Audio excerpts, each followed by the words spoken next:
요즘에 정부에서 분양 대책을 많이 풀어주죠. 분양 대책도 많이 풀어주고 분양가도 계속 올라갈 것처럼 이야기를 합니다. 그래서 지금이라도 분양 받아야 되는지 물어보시는 분들도 굉장히 많아요. 단언컨대 말씀드리는데 지금 절대 분양 받으면 안 됩니다. 그 이유에 대해서 분양가가 계속 올라간다. 이게 말이 안 되는 거. 그 다음에 지금 분양 받으면 어떤 일들이 벌어질지 이런 것들에 대해서 우리가 또 자료를 통해서 한번 보도록 합시다. 자료가 확실하면은 잘못됐다는 게 보이겠죠. 심지어는 지금 부동산 시장의 개념이 잘 안 잡히신 분들은요, 어느 정도냐면요, 저희처럼 하락을 이야기하는 유튜버 분들도 있어요. 그런 분들 중에서도 개념 안 잡히신 분들은 그래도 분양가는 올라간다 이런 이야기를 해요. 원자재비가 올라가니까. 근데 그게 말이 안 되는 소리인 거고, 그거를 진짜 한번 볼게요. 정확히 자료를 통해서. 자, 최근에 층간소음법이 나왔죠. 층간소음 대책이 나오면서 층간소음 초강수 대책에 분양가 또 오르겠네 이런 이야기가 나옵니다. 그래서 고가 완충제나 새로운 시공 기술 이런 것들로 인해서 공사비 부담이 커져서 분양가 상승이 불가피하다. 근데 엄밀하게 말씀드릴게요. 층간소음 원래 안 나는 게 맞죠. 원래 안 난 게 짓는 게 맞아요. 그러니까 고깃집에 갔다고 해봅시다. 고깃집에 갔는데 고기가 좀 이상해. 좀 상한 건 아닌데 상하기 직전의 느낌이에요. 그런 고기 팔면은 그 고깃집은 문제가 많은 거죠. 바로 항의하죠. 그러면은 고깃집 사장님이 고깃값이 올라서 어쩔 수 없이 쓰레기 고기를 내놨습니다. 이렇게 이야기를 핑계를 대요? 아니면은 죄송합니다. 다음부터는 신선한 고기를 들여오겠습니다. 이렇게 하나요? 신선한 고기를 들여오니까 고깃값을 올려야 되겠습니다. 이런 식으로 이야기를 해요? 아니죠. 돈을 받아 처먹어 놓고 저품질을 준 것이 잘못된 거죠. 집도 똑같아요. 원래 층간소음이 안 나야 되는데 그렇게 심하게 나지 않아야 되는데 개판으로 지었죠. 얼마나 개판으로 지었으면 요즘에 무너지는 단지들까지 생기냐. 그럼 개판으로 지은 것들을 제대로 짓는다고 해서 돈을 더 받아야 된다. 이 소리를 하고 있는 거죠.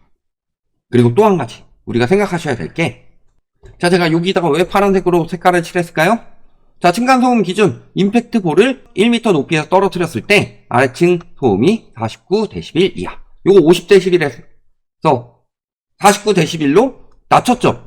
그러니까 오히려 소음 덜 나는 것까지 기준까지 강화했으니까 얼마나 힘들겠냐라고 하지만 이번 정부에서 바뀐 게 뭐예요? 백머신 대신에 임팩트볼을 사용하는 걸로 바뀌었죠. 언제? 작년 8월에. 그러니까 층간소음 기준이 더 낮아진 거예요, 사실. 보시면 백머신은 53dB이 나오는데 임팩트볼은 47dB이 나온다. 그러면 당시의 기준은 50dB였고 원희룡 장관이 층간소음 기준을 강화한다고 49dB로 했어요. 그러면 당시 기준이 50dB를 백머신으로 하면 넘어가는데 임팩트볼로 하면은 47dB로 기준을 낮춰도 오히려 층간소음 기준을 통과하는 상황이 온다. 그러니까 전부 다 고급 자재를 쓰는 것도 아니죠. 이거 백머신 임팩트볼 혹시 모르실까봐 보면 백머신은 이렇게 두들기는 거예요. 타이어로. 엄청 소리 크게 나겠죠. 얘를 임팩트볼 공 떨구는 걸로 10kg짜리. 그러니까 당연히 층간소음 기준도 엄청 늘어난 게 아니에요. 오히려 층간소음 기준은요 이번에 건설사 편으로 해준 거예요. 그런데도 불구하고 분양가가 올라간다. 말이 안 되죠. 여태까지 올라간 분양가도 말이 안 되고 여기서 더 올라간다는 것도 말이 안 된다. 건설사는 충분히 여력이 있고요. 분양가도 충분히 떨어질 여력이 있습니다. 이 부분을 우리가 분양가가 왜 거품인지를 봐야지 왜 지금 분양받으면 안 되는지가 보인다. 자, 그래서 결정적으로 최근에 막 원자재 가격 올라간다고 해서 분양가가 올라간다고 하죠. 소비자 물가 1년 동안 3.3% 상승했습니다. 작년 11월 대비 올해 11월 3.3% 올라갔죠. 그 동안에 분양가는 18.4% 올랐다. 그러니까 원자재 가격 올라간 것보다 분양가가 훨씬 더 많이 올랐죠. 그 전에는 더 심했고. 그러니까 분양가가 건설사들이 힘들어서 분양가 못 낮추고요. 분양가는 계속 올라갈 수밖에 없습니다. 이거 다 개소리예요. 우리가 왜 자꾸 원가 공개를 하라고 하는데. 그러네요. 백머신으로 두들기면 무너질 수도 있구나. 요즘 만드는 거 보면. 그렇죠. 그런 거고. 그 전에도 봅시다. 얼마나 높습니까? 자, 월별 중위소득입니다. KB부동산에서 뽑았어요. KB부동산 굉장히 지표 이상하다고 그랬죠. 요즘에. 왜? 2019년에 갑자기 중위소득이 엄청나게 오릅니다. 월별 중위소득이 거의 한 50만원 이상 오르죠. 그리고 여기 4분기에서 올해 1분기로 넘어갈 때도 중위소득이 팍 튑니다. 그러면서 오히려 집에 대해서는 어떻게 해요? 아파트 비중이 많았었는데 비아파트 비중을 늘리면서 중위 가격을 낮춰버리죠. 그러니까 PIR이 10대로 나오는 거예요. 현재 우리나라의 PIR을 저런 식으로 갱신 없이 나타냈다고 치면요, 지금 거의 한 18 정도 나옵니다. 일본 버블 때가 18.2였어요. 우리나라 버블 제일 심할 때가 19.0. 그것도 이렇게 한 번 낮춰서 19.0이니까 20 정도 나왔다는 소리죠. 그러니까 이렇게 중위소득을 열심히 막 올려가요. 통계 조작해가면서, 표본을 바꿔가면서. 그럼에도 불구하고, 물론 이건 KB 문제는 아닙니다. 저 중위소득 어디서 뽑아왔어요? 통계청에서 뽑아왔겠죠. 근데 월별 중위소득이 가장 낮을 때 2014년 4분기 475만원에서 이런 식으로 막 억지로 띄워서, 그 다음에 이번 연도 경제가 굉장히 안 좋은데 중위소득이 쭉쭉 올라갑니다. 근데도 651만원. 자, 2014년 4분기니까 2015년부터 2023년까지죠. 2014년 말부터 얼마나 올라갔을까요? 소득은 37% 상승했습니다. 이 긴 기간 동안 이렇게 바꿔서도. 그런데 그동안 2014년부터 현재까지 분양가는 1.87배, 즉 87% 상승했다는 소리입니다. 소득은 조작까지 해가면서 하더라도 채 40%도 안 올랐는데 분양가는 90% 가까이 올랐어요. 저것도 실질적으로 우리가 느끼는 거는 1.87배만 올랐어요. 지금 요즘에 저기 분양하는 거 얼마나 해요? 이번에 둔촌주공 14억 나왔죠. 근데 헬리오시티는 국평 7억 나왔어요. 1.87배예요. 실질적으로 둔촌주공보다 헬리오시티가 더 상급지죠. 송파구가. 그런데도 불구하고 2배 이상 뛰었다는 소리는 실질적으로 분양가는 더 많이 뛰었다는 거예요. 그러니까 소득 지표는 억지로 늘려요. 실질적으로 진급 없다고 생각했을 때 진짜로 한 30-40% 늘었어요? 소득이? 그렇지도 않은데 분양가 2배 이상 올라갔다. 이거부터가 거품이죠? 자, 그런데도 불구하고 철근 가격 상승해서 집값이 올라간다고 합니다. 분양가가. 그래서 철근 가격도 이 나라 지표에서 뽑아왔어요. 자, 2014년 철근 가격은 751달러입니다. 톤당. 근데 최근 철근 가격은 톤당 1031달러예요. 자, 그러면 10년간 철근 가격은 얼마나 올랐다? 37.28% 올랐다. 분양가 87% 오른 거에 택도 없는 수준이죠. 그러니까 철근 요만큼 올랐는데 분양가는 87% 올라갔어요. 얼마나 많이 헤쳐먹고 있었던 거냐. 또 철근 가격이 영향을 얼마나 주냐. 철근 가격 상승해서 집값 올라간다, 분양가 올라간다고 그랬죠? 자, 철근 봤을 때, 자, 30평형에 약 10톤의 철근이 들어가고요. 이 정도의 철근이라면 30평형 한 가구를 지을 때마다 270만원의 건축비가 추가 발생을 한다. 10톤 정도 들어가니까, 자, 751에서 1031, 280달러 정도 올라간 거죠. 그럼 2,800달러 정도 올라간 거예요. 30평형 하나 짓는데. 2,800달러, 지금 현재 환율 한 1,300원으로 계산해서 원화로 계산하면 얼마예요? 364만원. 철근 가격 364만원 올랐기 때문에, 10년 동안 철근 가격 364만원 올랐기 때문에, 분양가를, 이게 얼마예요? 938만원에서 1,755만원으로 800만원을 올려버렸다. 평당이에요. 30평이면 얼마예요? 800만원을 올렸는데, 요걸 30평으로 하면은 2억 4천원 올려버린 거다. 철근 가격 364만원 올라서 분양가를 2억 4천원 올렸다. 이거 뭐예요? 소주 원가 100원 올린다고 식당에서 1,000원 올리는 것보다 훨씬 더 심하죠. 몇 배나 더 심하죠. 아, 철근 가격만 올랐냐? 시멘트 가격도 오르고 있다. 2015년 당시 시멘트 가격 7만 1,000원입니다. 근데 2023년 7월 기준으로 11만 9,600원까지 올라간 거예요. 자, 얼마나 올랐어요? 68%. 와, 시멘트 가격은 많이 올랐네. 근데 시멘트 가격 얼마나 들어가요?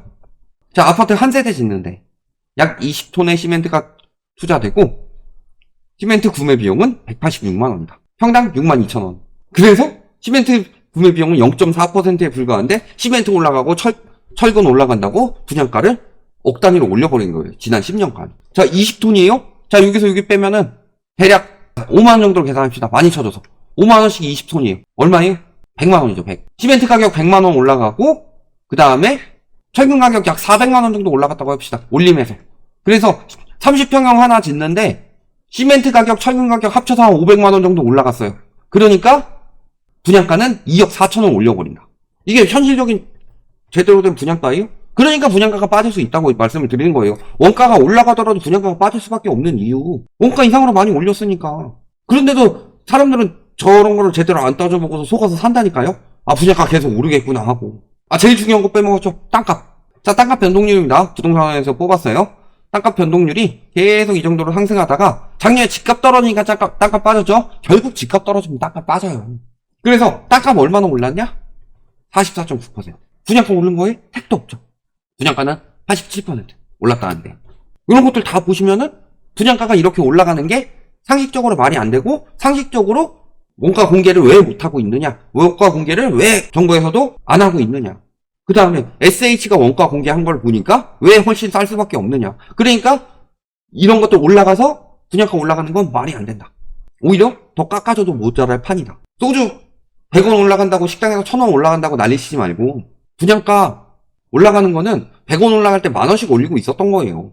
그런데도 요거 분양가 낮추면 막 건설사 무너진다, 건설사 무너진다. 이번 정부는 건설사 살리기예요. 이번에도 이거 왜 나왔어요? 가입문턱 낮추고 혜택을 확대해서 청년주택 드림 청약통장 해가지고 만 19세에서 34세의 청년층이 가입 요건을 충족하고 몇 세까지 살 수 있어요? 39세까지 살 수 있다.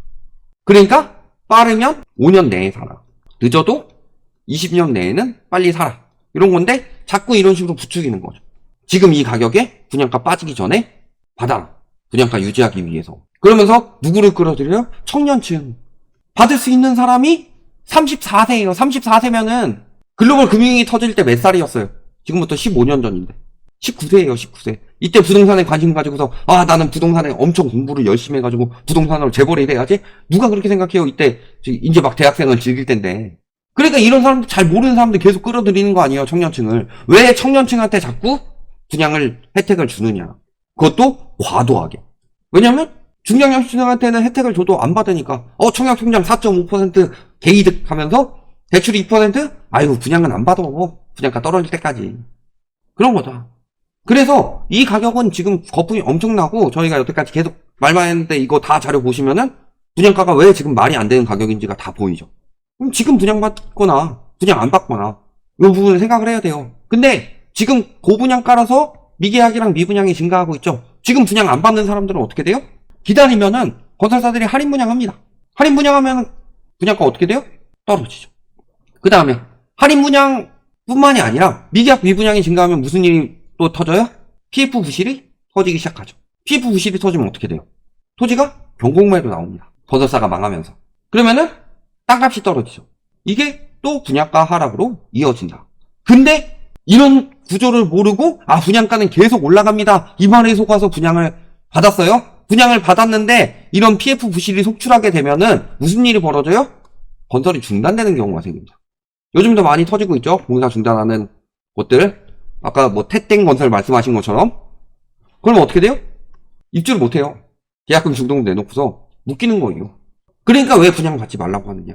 과거에는 그래도 분양가가 높아도 높은 분양가로 내가 개선해 보면서 입주라도 할 수 있었는데, 요즘에는 높은 분양가를 내고도 입주도 못하는 경우가 생겨난다. 그러니까 분양받지 말라고 하는 거예요. 기다리면 떨어지는 거고, 그동안 많은 수익을 올려왔고, 그러면서 땅값을 계속 올리게 만들었던 그 건설사들이 지금 무너지면서 분양가가 싸게 나올 시기가 눈앞에 왔고, 지금 분양가가 고점인데 분양가가 더 올라간다는 말에 속아서 자꾸 분양을 받는다. 분양을 안 받으면 싸져요. 허니버터칩, 먹태깡, 포켓몬빵, 한때는 막 우통까지 붙었지만 그런 거 막 무리해서 안 사고 그냥 나중에 들어오면 사지 뭐. 사람들이 이런 생각을 가졌을 때 편의점에서 정가를 주고 살 수 있었죠. 마찬가지예요. 지금 집값 이런 것들은 과거 허니버터칩, 포켓몬빵, 먹태깡 이런 것처럼 막 중고나라에서 웃돈 붙여서 파는 그 수준이다. 몇 배나 웃돈 붙여서.